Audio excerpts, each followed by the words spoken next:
I've got everybody on mute, which is a little disadvantage for me because I can't hear what you're saying.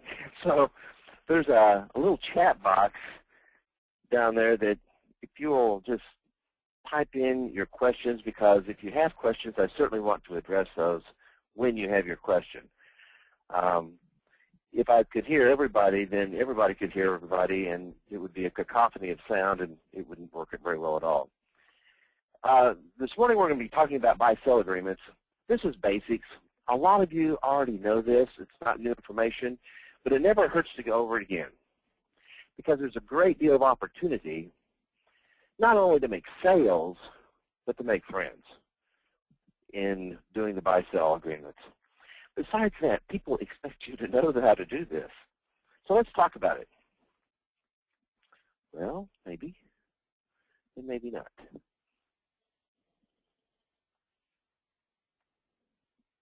There are two basic types of buy-sell agreements. One is where the company buys the interest of the departed owner. Now, I say departed owner because sometimes we forget that this isn't all about death or disability. This buy-sell agreement also prevails during the life leaving, or if a person's still alive and they want to leave and sell their stock back to the company too. So that's going to be important. We don't need that. Okay. The next is going to be where another individual. Usually it's a partner, but it could be another stockholder or an employee or even a competitor would buy out the interest of a departing owner. So those two basic types, where you have an entity purchase and you have a cross purchase. The entity purchase is sometimes called a stock redemption plan if it's a corporation. If you have an LLC, it's a member, not a stockholder. But it all works the same way. It's the easiest plan to administer because everything actually comes back to the entity itself. Here's how it works. And as we're going to be talking about invoking a buy-sell agreement due to a claim, we're going to make the claim a death claim just for ease of conversation today. So the insurance company has insurance policies on each of the owners. The business pays the premium to the insurance company. The business is the owner and the beneficiary of the policies on each of the owners. So the agreement is an agreement in the business with each of the owners. They all sign off on it. In the event of a claim, we have a deceased owner. Obviously, the stock then goes to the estate or the family, however it's handled in his own last will and testament, goes to the family. The family then is required by this agreement to sell their stock to the business at an agreed price or an agreed formula, and the business then has the money from the insurance policy to pay the family in exchange for the stock. Currently, there's a step-up in basis. That is not a taxable transaction because all they're doing is exchanging stock worth X amount of dollars for cash in that same value. Now, you'll note here that the stock of the deceased stockholder goes into treasury stock within the company. It doesn't get distributed to the other stockholders, and the stock itself is not canceled. The stock is still considered outstanding shares, but it's now owned by the corporation. Now, these shares can be distributed again in the future, maybe to attract another partner into the group. Maybe you're going to use it as an incentive plan for some type of warrants or something of that nature. But the stock is still outstanding, still considered issued, but owned by the corporation. Now, the other tactic is to have another individual own the policy, and that individual then purchases the shares of the deceased stockholder. That's called a cross-purchase agreement. Here's how that works.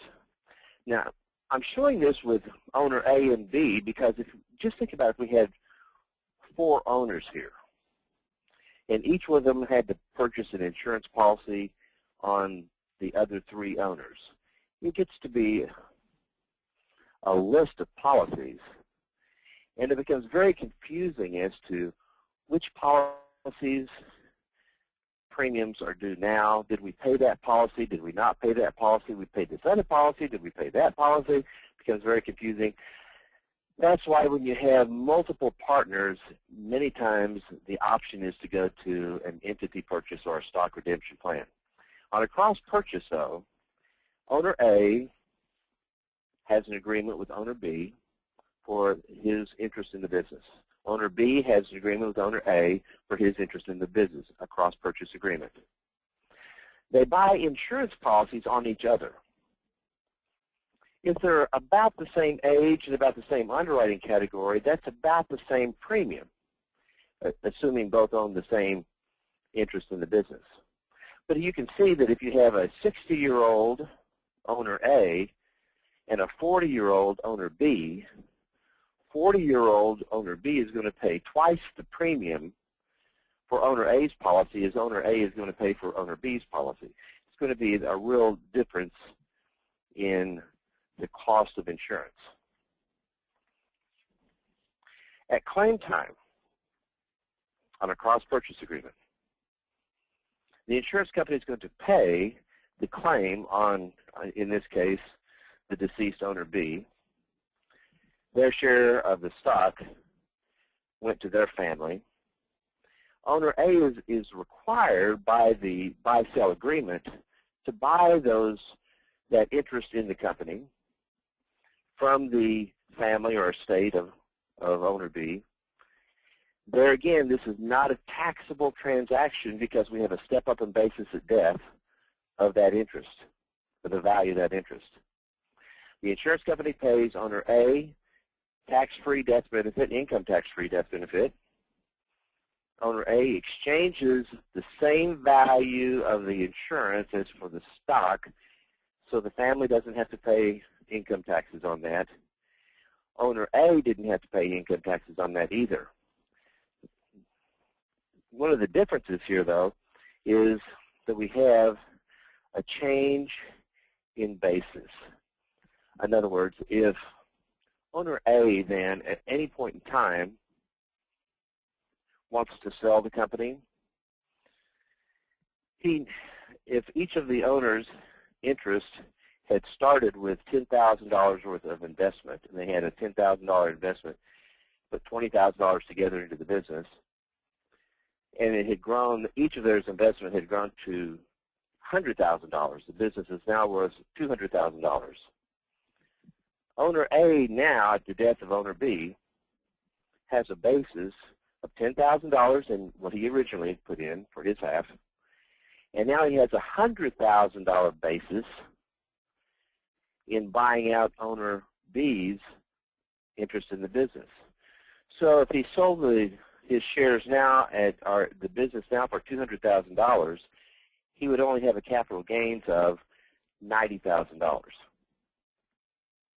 I think that's pretty clear. The other is a wait-and-see buy-sell agreement. Now, most people believe that's what they have because they haven't done a buy-sell agreement. It's kind of like, well, we're waiting and seeing if anything's going to happen. No, that's not what a wait-and-see buy-sell agreement is. They're going to enter into an agreement among themselves to buy each other's respective interest in the company, but it doesn't, the buy-sell agreement doesn't exactly specify who's buying what in exactly. Okay, so let me put a little caveat on this. The purchase is determined at the time of one of the departure of the owners. And at this point in time, let's say it's the death of one of the owners. the funding structure of the agreement can look like any of these others. It could look like an entity purchase or like a stock redemption plan.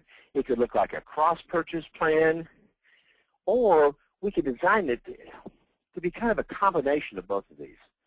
Let me show you. Owner A and owner B buy policies on each other just like on a cross-purchase, okay? We have the agreement in the business is a buy-sell agreement, but it's a wait-and-see buy-sell.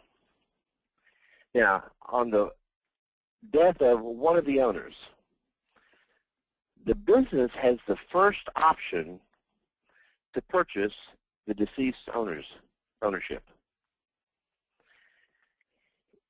If the business doesn't exercise that option or just buys a portion of it, then anything that's not exercised, anything that's left, then the other owners have the option to purchase that interest.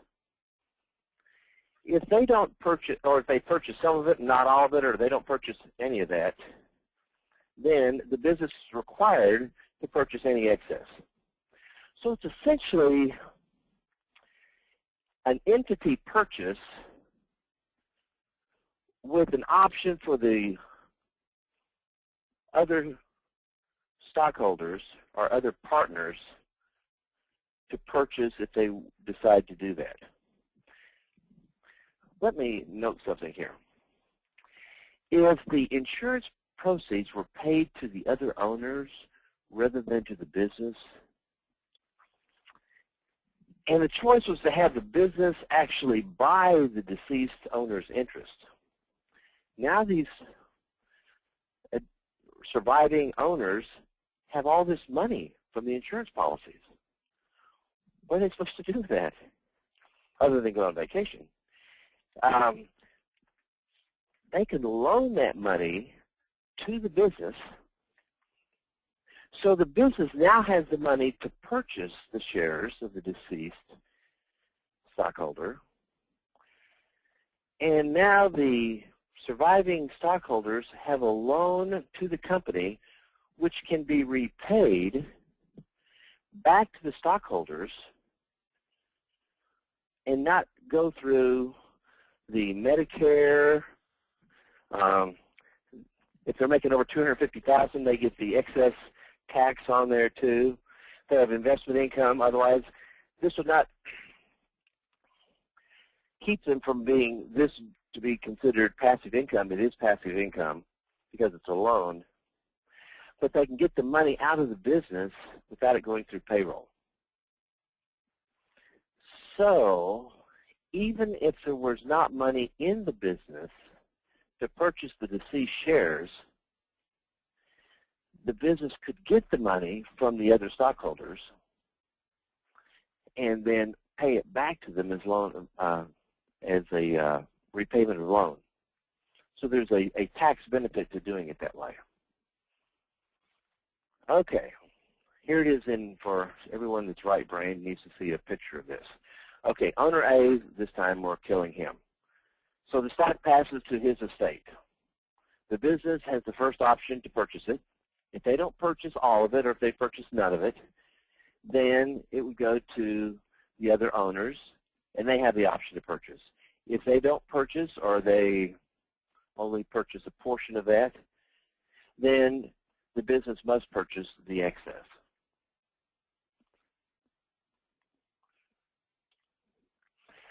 All right, another kind of buy-sell agreement. Now, all of us have heard of an entity purchase stock redemption. We've all heard of cross-purchase.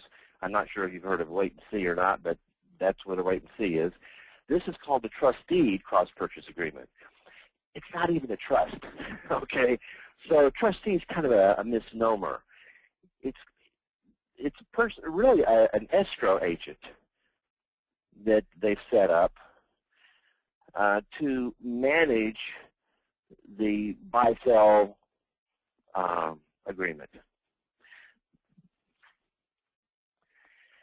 To implement the agreement, the stockholders give their stock certificates to the escrow agent, as custodian, and then the custodian actually purchases the insurance.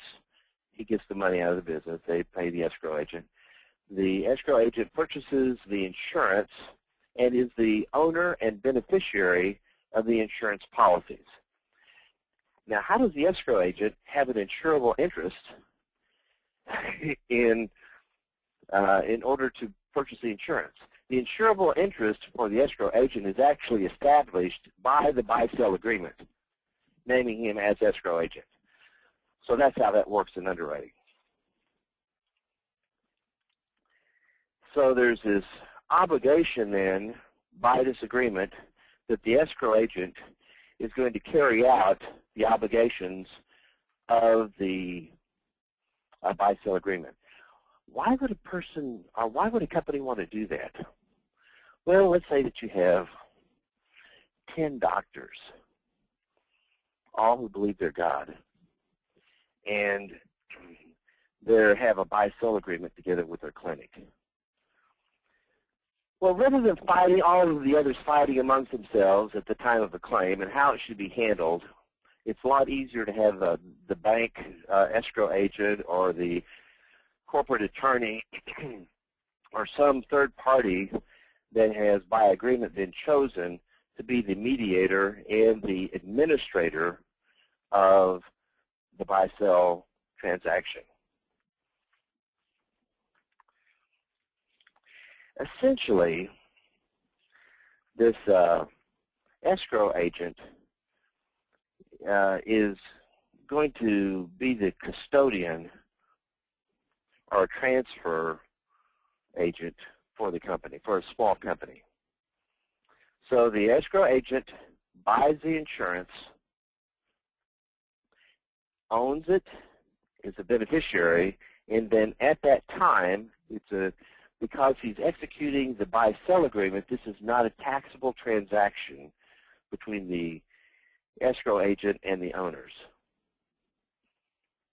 When we have the death of owner A in this instance, if the partners decided that they would not sign stock powers early on and give it to the escrow agent because they didn't trust the escrow agent that much, then the executor of the estate signs the stock power and gives it to the escrow agent who already has the stock certificates and works then to redistribute the deceased stockholders' interest to the other stockholders. And he has the cash to pay the family. Okay, what do we need to begin? Well, obviously we need the basic information for an insurance policy, which would be the stuff you see on the screen. Also, we're going to need the value of the ownership interest. That's normally the biggest hurdle in coming together with a buy-sell agreement.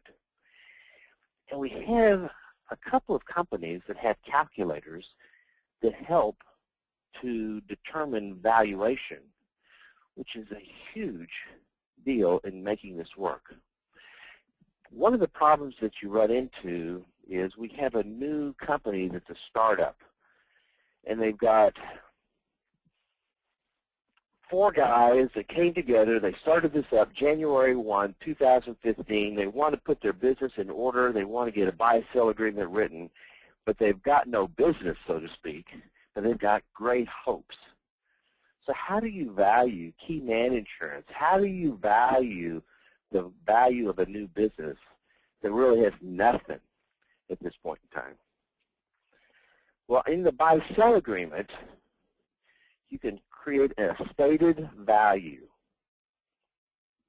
In other words, they've all put in $25,000. They've got $100,000 now to start the business with. They're not taking hardly anything out of the business at this point in time. What's the value of the business? Well, they can create a stated value. Maybe they already have contracts that they're going to work out over this year that's going to create revenues and everything else, and the contracts are in place, just the revenues haven't started. You can create a stated value, and you can proof it up for underwriting purposes in that way. Another way to do this, on key man insurance, you say, how much were they making at the other company? Let's show 2014's earnings, and we'll say this is what the person's worth, and even though they're not taking it out at this point in time, we can establish earning value of this person. On the exit strategy, why would we want to know about an exit strategy for this? Because if there's a lifetime exit strategy, we may need to set up a sinking fund within the policies in order to execute a lifetime sale, an inter vivo sale of the business interest. Or it may dictate what kind of insurance we're going to do. If they say, well, we're going to sell the business in 5 or 10 years, maybe we need a 10 or 15-year term policy on here. Because you're always going to, if they say we're going to sell the business in 5 years, you would always sell a 10-year term on there. If they're going to say we're going to sell the business in 10 years, you'd always sell at least 5 years more on the insurance, just in case the timing isn't exact on 10 years. Because at the end of that period of time is when you discover they've got cancer or there's something else that's a problem.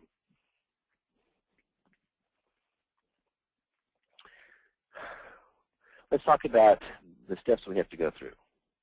First of all, work with an attorney that's done this before. This is not their first rodeo, because they're going to need to help set up the type and the structure of this agreement. They're going to need to know how to structure within the agreement this buyout formula or the price, how often it should be reviewed.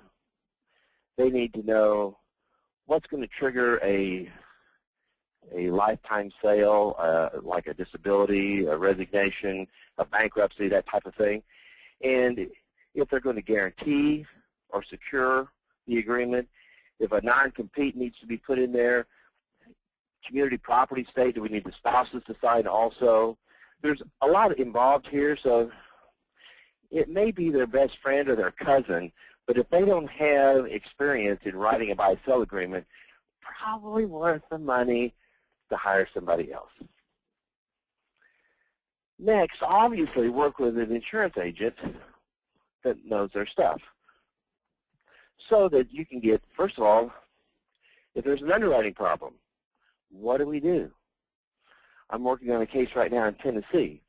We insured 2 of the partners. The third one, his PSA has been going up on a regular basis. It went to 9.6 this last time. So what do we do about something like that? Did you know that we have the possibility of writing term insurance, 10-year term, through Symetra on a person with current diagnosis of prostate cancer?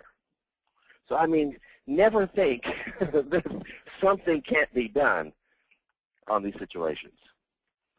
So we're also going to need to know what's the best type of insurance, what other alternatives should we use, who's going to own the policies.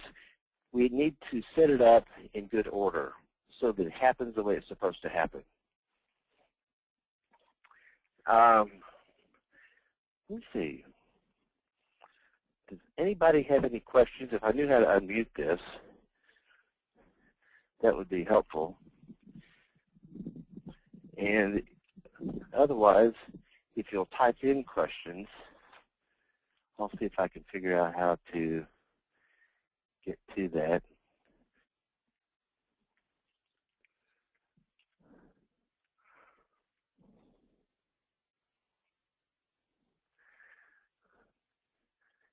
If you have a question, type it in there. I don't see any questions there.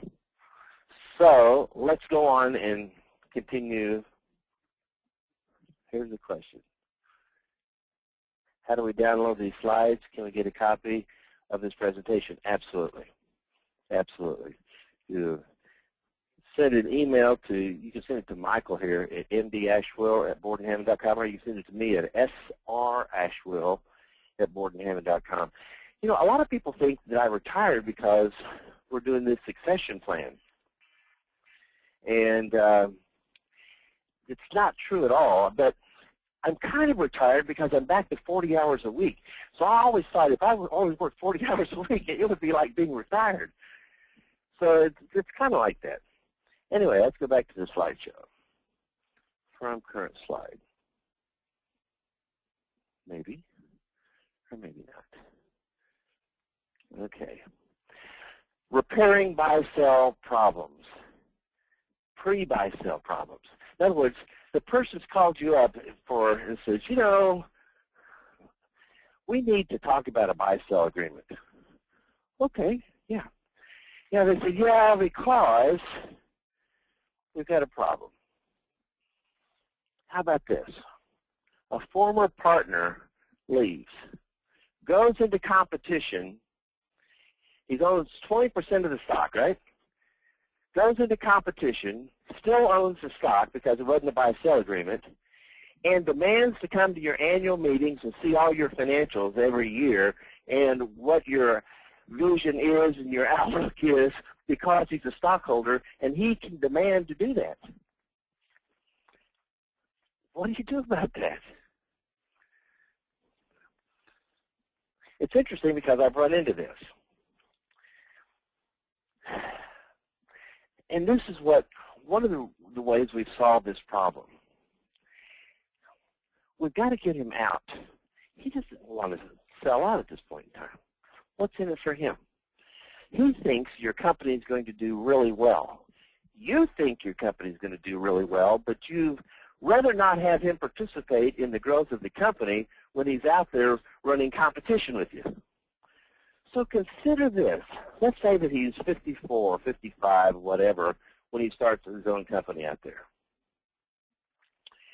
Why don't we consider funding a non-qualified, think about this, a non-qualified retirement plan for him in exchange for his share of the business? Now, you can pay less now, your company can pay less now to create a much greater income stream later for this rogue partner by using a deferred income annuity. Now, since it's in exchange for the stock, the amount you pay into this deferred income annuity becomes the amount he's going to pay in capital gains, which is going to be a lot less than the benefit he's going to receive. So let's say that he believes the stocks are worth $250,000. He said, I'm not going to pay him $250,000. And so you offer him $12,000 for it. He says, ha, no thanks. So you said, okay, you've got nothing right now. We may never sell the business. We may just dump this business and start another one anyway. So we'll pay you $100,000 now in a deferred income annuity that will pay you $25,000 a year starting at age, say, 75, maybe 70, whatever you want to do on this guy. And it will pay him for 10 years at $25,000 a year. Now, currently, he's got nothing as a minority stockholder. He's got nothing. He's got great hopes and he's an irritant.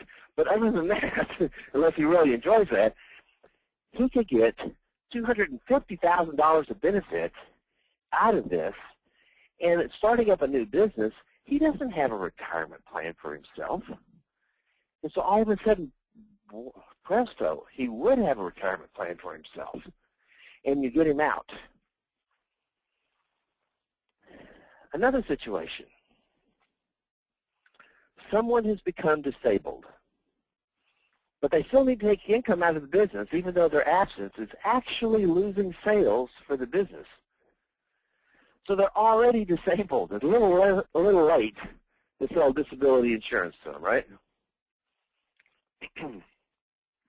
Well, you still need to get them out of the business because it's costing sales.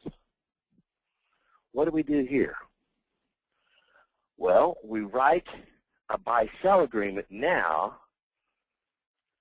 that, even though it hasn't been written before the incident, doesn't mean it can't be written now to address this issue. So the disabled shareholder now can be written into this plan, and is more assured of an income in spite of the business operations because the remaining partners can actually solicit another person to come in and make the purchase of the disabled shareholder's interest, because the disabled shareholder is not going to sell his stock back for this income stream.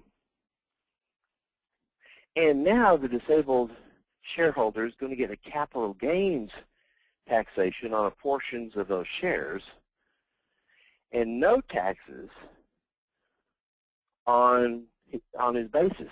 So he could take basis first on this,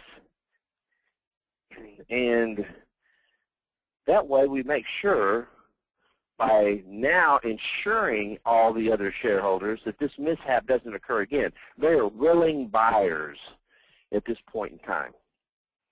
They don't want to go down this road again, and they certainly don't want to run into the problem of not having a buy-sell agreement if someone dies.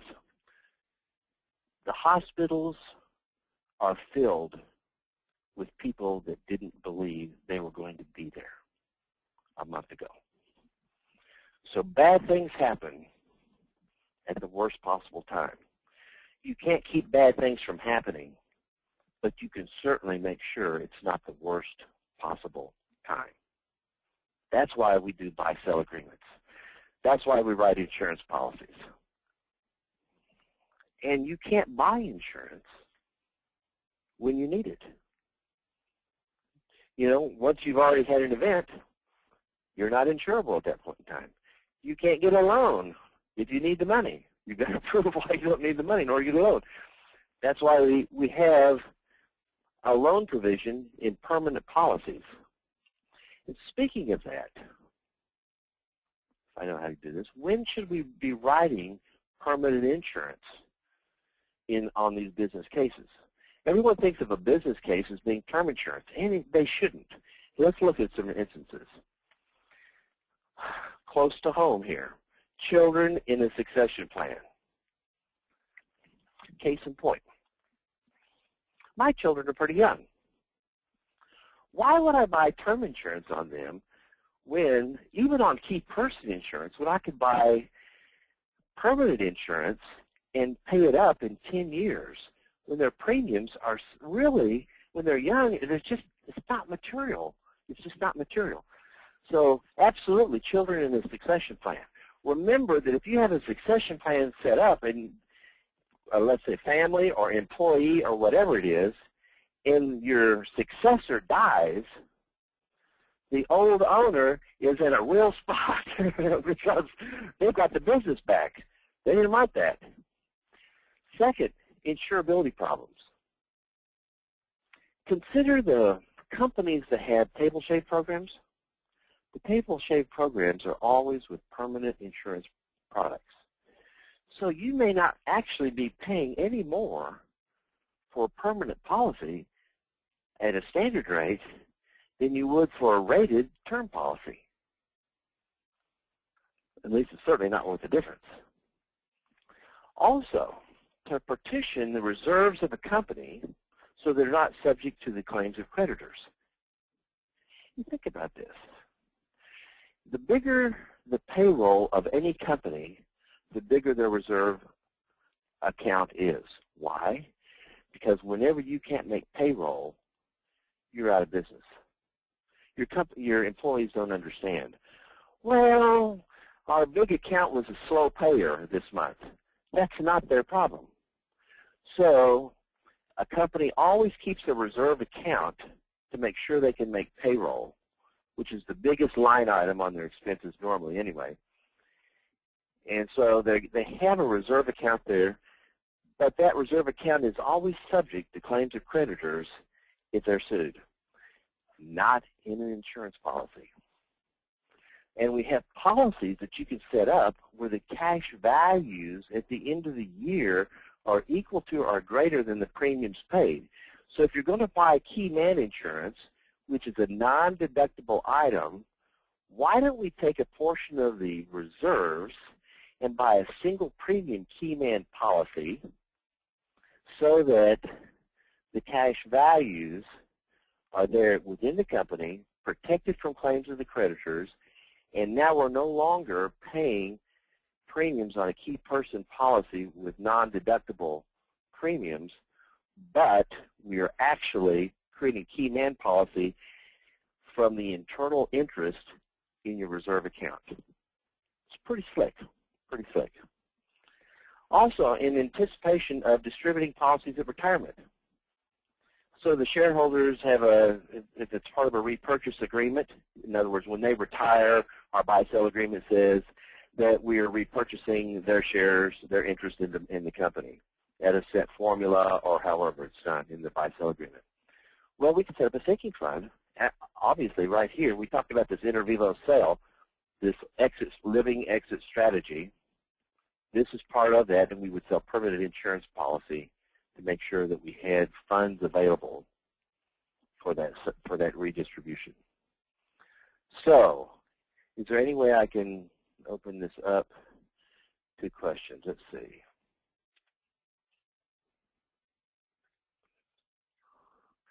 Oh, where is that? Okay. Sorry, guys. I'm learning here. If the business owns the insurance policies, can they write off the premiums? Excellent question. Excellent question. If the business owns the policies and the premiums are deducted as expenses, the proceeds come in as taxable, not as non-taxable. Now, if you don't have an accountant that understands the difference, they're going to throw all insurance premiums together as part of the benefit plan, and they're going to try to deduct it all. At the point of a claim, if the key man insurance was deducted, that means that the proceeds come in completely income taxable to the business, which can set off A&P. It can set off a whole lot of problems in the event that they deducted the premiums. Another question was, do I recommend an attorney? I try not to.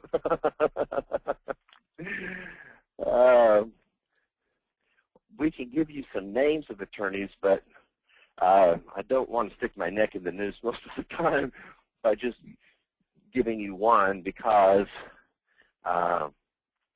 sometimes if they don't perform on a timely basis, I don't want to be the subject of that blame. But I'll be glad to give a list if that's helpful. All right. That's all that I have to say on this webinar. Thank you all so much for attending. And if you have questions, please call me. My direct number is 214-420-4102. It's 214-420-4102. That comes directly to my desk. I'll do my best to get back to you as quickly as possible. Thank you so much for being on the webinar.